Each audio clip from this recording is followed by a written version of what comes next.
Axşamınız xeyir uşaqlar. Demin 2019-cu ili buraxılışı üçün səhifə 4-də, yəni natural ədədlərin ikinci dərsində 26-cı sualın həllinə baxırıq. 26-cı sualı görürsünüz. Burada nə deyir? 7y bərabərdir 8z-də. X-da bir dənə x-imiz də var. O da 2z-də bərabərdir. Uşaqlar, baxın 7y 8z-də bərabərdirsə, mən bunu da 8z eləməliyəm ki, baxım görüm 7y neçə x-a bərabərdir. Baxın bu 8z-də gətirməliyəm bu aşağıdakı ifadəni. 2z-i 8z eləmək üçün 4-ə vurmaq lazımdır. Bunu bilirik də. Hər tərəfi 4-ə vururam. 4 vurulsun 2z. Olur 4x bərabərdir 8z. Demək 8z nəyə bərabər oldu? 4x-a. Gördüyümü 4x. İndi baxırıq. Bizə nə deyir? Bizə deyir ki, x plus y z cəminin ən kiçik qiyməti. Uşaqlar, burada ən kiçik qiymətini bilirsiniz nə vaxt alacaq? Bunların əkobunu tapıb, hər birini əkobunun böləndə. Baxın, 7, 8, 4-ün əkobu bilirik ki, elə 56-ın özünə bərabərdir. Yəni 7 vurulsun 8-ə, çünki 8-ə 4 var deyə 4-ü götürmürük. 56-ya bərabərdir. 56 deyib ələ 8 yazıram. 56-ya bərabərdir.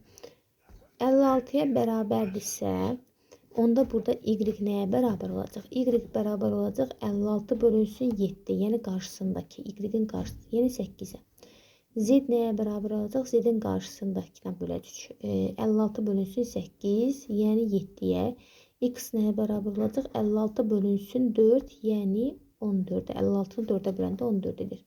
Və bizdən də bunların ən kiçik qiymətləri bu olacaq. Ən kiçik qiymətlər. Çünki ən kiçik ortaq bölünəni 56-dır. Yəni əkobları 56-dır. Bunların da cəmi 8 plus 7 plus 14 bərabər 29. Bu 26-cı sual. İndi keçirik 27-ci suala. 27-ci sualda, 27-ci sualı evə verirəm uşaqlar. 27-ci sualda buna oxşar bir şeydir. Gəlin baxaq 28-ci sual. 28-ci sualda deyir ki, A bərabərdir B bölünsün 5-ə, o da bərabərdir 3C olarsa, ABC hasilinin ən kiçik qiymətini tapın. Uşaqlar, bunu kəsirdən azad eləmək üçün hər tərəfi 5-ə vururam. 5-i A-ya vururam, 5A. B bölünsün 5-i 5-ə vururam, olur B. Yəni, bunu 5-ə vuranda bu 5-lə vurduğum 5 ixtisar edəcək, qalır yerdə B. 3C-ni 5-ə vururam, olur 15C. Uşaqlar, yenə əkobu tapıram. 5-lə 15-in əkobu. Əkob 5-lə 15. Nəyə bərabərdir? 15-ə. Onda buradan A bərabər olur 15 bölünsün 5, yəni 3-ə. B bərabər olur. B-nin qarşısında heç nə yoxdur, yəni 1 var. 15 bölünsün 1, yəni 15-ə. C də bərabər olur 15 bölünsün 15, yəni 1-ə. Cəmlərini tapırıq. 3 plus 15, yox, nə istəyirdi bizdən? Hasilin. Hasilinin ən kiçik kimi 3 vurulsun 15 vurulsun 1. O da eləyir 45. 28-də 45.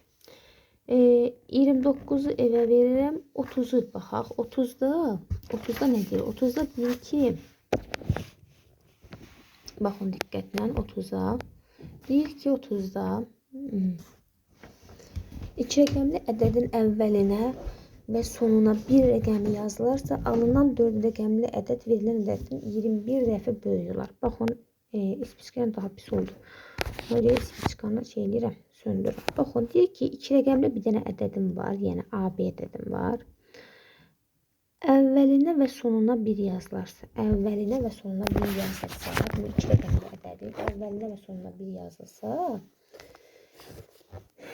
alınan 4 rəqəmli ədəd verilən ədəddən 21 dəfə böyük olar. Yəni, bu, əvvəlki bu 2 rəqəmli AB ədədi götürmüşük. Ondan 21 dəfə böyük olacaq uşaqlar. Baxın, bu demək.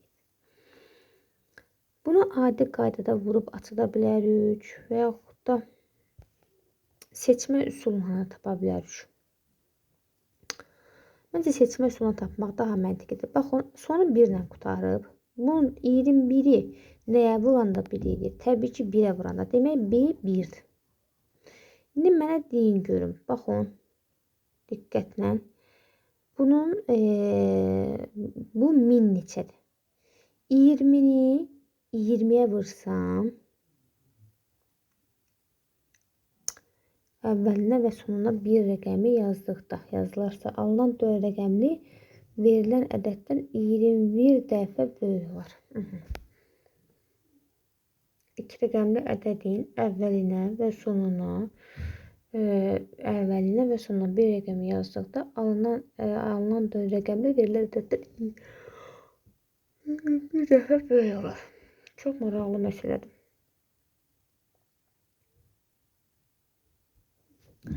B'ni tapdım 1'dir.